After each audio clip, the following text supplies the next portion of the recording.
मैं Sachin Kumar Sharma vision India academy YouTube channel पे आपका स्वागत करता हूं।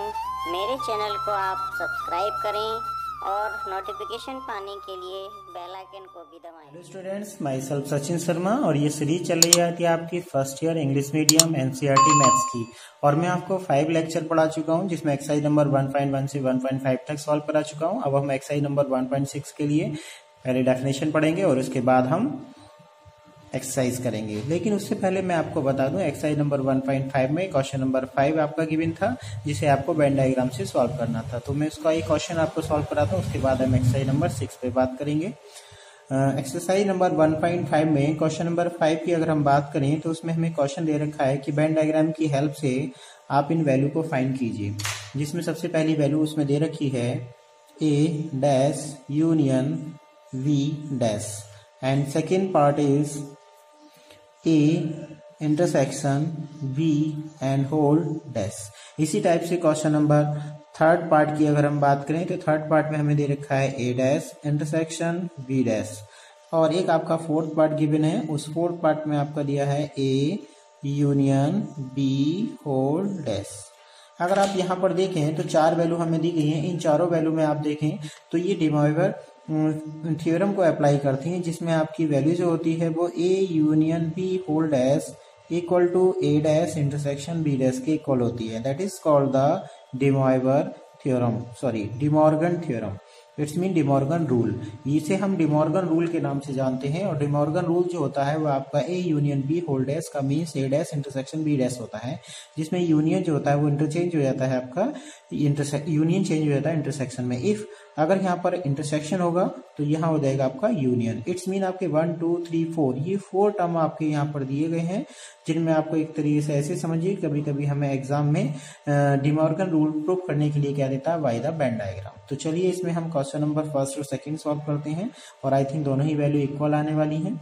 तो वेन डायग्राम से कैसे सॉल्व करते हैं, जिस वैल्यू को हमें वेन डायग्राम से सॉल्व करना होता है, सबसे पहले हम उसके इनसाइड वैल्यू को फाइंड करते हैं, ए union B.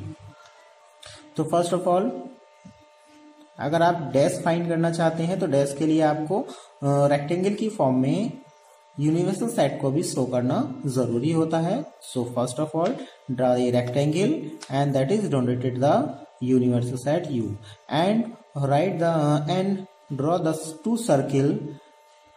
These are denoted, both are denoted A and B. Now first of all A union B, A union B set करने के लिए हम क्या करेंगे, union is collection of A and B. It mean set the circle A and B, set the circle A and circle B. That is the circle A union of left hand side and union means and. यहां पर हमें we circle को भी set कर देना है। Venn diagram में हमेशा याद रखेंगे, यूनियन की जब बात होगी तो it's mean set the both area of set in left hand side and right hand side. Union के left hand right hand side में दोनों ही एरिया को हम सेट कर देंगे। That is called A union B. Now we will draw the second step and taking the complement of A intersection A union B, that is U and first circle A and second circle is B and draw the A union B whole dash means complement of A union B. Complement means होता है जिसका हमें complement लेना होता है, उसको हम neglect कर देते हैं। इस टाइप से आप यहाँ देखें तो ए यूनियन बी गिवन है। अगर मैं इस एरिया को छोड़ देता हूँ तो इसके आउटसाइड में जितना भी व्हाइट एरिया मैं उसको आपकी बार सेट करूंगा और ये आपका कॉम्प्लीमेंट होगा। तो किसी भी चीज का कॉम्प्लीमेंट फाइंड करने के लिए पहले आप उसके कॉम्प्लीमेंट को सेट करेंगे और फिर नेक्स्ट स्टेप में आप उसके कॉम्प्लीमेंट वाले एरिया को सेट करने के लिए जो गिवन एरिया हमने सेट किया था विदाउट कॉम्प्लीमेंट उसको नेग्लेक्ट कर देंगे और जो रिमेनिंग पार्ट बचेगा उसको हम सेट कर देंगे। That is called complement of A union B. तो ये आपका कॉम्प्लीमेंट हो गया और ये हो गया हमारे लिए पार्ट नंबर सेकेंड। ठीक है, सॉरी सेकेंड नहीं, ए यूनियन बी का होल डैश, यानी आपका ये फोर्थ पार्ट हो गया। ठीक है, अब फोर्थ पार्ट को जो कंपेयर करेंगे वो इंटरसेक्शन में हम थर्ड पार्ट से करेंगे। तो चलिए हम थर्ड पार्ट की बात करते हैं। और थर्ड पार्ट में आप देखेंगे तो सबसे पहले हमें देखा ए डैश इंटरसेक्शन बी डैश। अब इंटरसेक्शन को फाइंड करना होता है तो फर्स्ट ऑफ ऑल हम ए को सेट करेंगे डैश को और बी को डैश करेंगे, फिर उसके बाद उसका कॉमन एरिया लेट करेंगे। तो first of all set the area of A dash first circle and second circle, that is A and that is B, and complete rectangle is denoted the universal set, and A dash means neglect the A circle. अगर हम A circle को hide कर लेते हैं तो remaining part जो भी बचेगा आपको उसको हमें सेट करना है, जिसका हमें कॉम्प्लीमेंट सेट करना होता है उसको आप हाइड कर सकते हैं, ठीक है। और जो रिमेनिंग पार्ट बचेगा उसको हम क्या कर सकते हैं, सेट कर सकते हैं। ये बहुत ही इजी मेथड होता है कि किसी भी एरिया को अगर आपको कॉम्प्लीमेंट फाइंड करना हो, सेट करना हो, तो उस एरिया को आप हाइड कर लीजिए जिसको आपका कॉम्प्लीमेंट फाइंड करना है। That is called the A dash.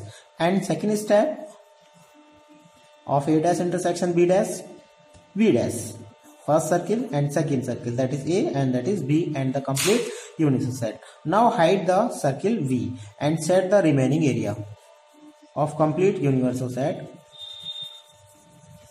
that is denoted the V dash. Now we select the area that is common of first and second. Then first and second area is common of outside A and B circle in inside the universal set. That is like this. What we said, first circle and second circle, that is A and that is B, and neglect these areas. First of all, common area only. Set the common area. Common area outside circle. Circle के outside का जो area है वो आपका common है both figure में, और intersection का मीन्स क्या होता है, common area. That is the common area of A dash and B dash. Its mean A dash intersection B dash. Now both are equal. Its mean De Morgan rule is satisfied by the Venn diagram. Now let's start the exercise number 1.6, and first of all we discuss the definition of symmetric difference. Symmetric difference: if A and B are the two sets, then the symmetric difference of A and B is denoted by the A symmetric V plus and round circle, or A delta triangle V. It's called the symmetric relation, and the formula of symmetric relation A symmetric V is equal to A minus B and union V minus A. This formula is denoted the symmetric relation, and this is the Venn diagram of asymmetric B. Here the first area of A except B is A minus B, and the area of B circle except by A is called the B minus A, and both area is called the symmetric relation of A B. Now we discuss a formula of A union V is equal to A plus B and minus A intersection B. It means number of element of A union B is equal to number of element of A plus number of element of B and minus number of element of A intersection B. If we have the given some member of set A and some member of set B, and say that और कहा जाए कि every element is at least belongs to one set A or B, then the total number of element is denoted by this formula, or find this formula.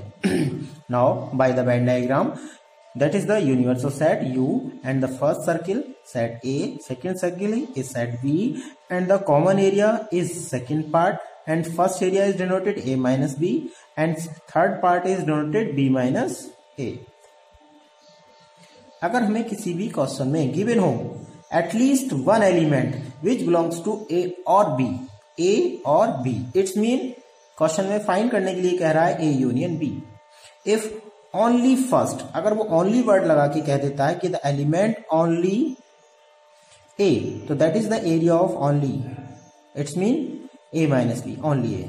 ये only we area होता है जो B minus ए से denoted होता है, और ये आपका इंटरसेक्शन होता है, that is called A intersection B. Now the area first, second, third adding and find the union of A and B. Now we solve the exercise number 1.6 and question number first. We have the question number first is number of x is equal to 17 and number of y is equal to 23 and number of x union y is equal to 38. Then find the number of x intersection y. Now directly apply the formula of n, number of x union y is equal to number of x and plus number of y set and minus number of x intersection y. Now putting the values of union 38 and x 17 and y 23 and minus number of x intersection y, that is to find 38 and equal 40 minus number of x intersection y. Now number of x intersection y is equal to 40 minus 38 is equal to only 2. Here we can say that two element is only belongs to x and y. And the second question is similarly, मैं आपको exercise send कर दूंगा PDF, आप उसमें देख लेंगे. Question number second भी बिल्कुल सिमिलर इसी तरीके से. क्वेश्चन नंबर थर्ड में हमारे लिखा है इन ए ग्रुप 400 पीपल. एक ग्रुप है जिसमें 400 पीपल हैं और 250 जो है वो स्पीक हिंदी, वो हिंदी बोल सकते हैं. इसका मतलब यहाँ पर ये 400 जो है वो एच है यानी Hindi, E for English, H union E के नंबर ऑफ एलिमेंट्स हैं. और यहाँ पर कैन स्पीक हिंदी का मीन्स नंबर ऑफ एच के टोटल एलिमेंट्स हैं एंड 200 कैन स्पीक इंग्लिश. और ये नंबर ऑफ ई यानी नंबर ऑफ ई मतलब इंग्लिश बोलने वाले कैंडिडेट यानी एलिमेंट्स है हमारे लिए. How many people speak both Hindi and English. इसमें कौन कौन से हिंदी और इंग्लिश दोनों बोल सकते हैं, जिसको हम फॉर्मूले से कर सकते हैं. यूनियन की वैल्यू है, ये नंबर ऑफ एच की वैल्यू है, नंबर ऑफ ई की वैल्यू है. यहाँ पे आप फॉर्मूले में वैल्यू पुट करेंगे और यहाँ से इंटरसेक्शन की वैल्यू फाइंड कर लेंगे. That is called the total number of element which belongs to A and B, यानी हिंदी और इंग्लिश दोनों को बिलोंग्स करने वाले.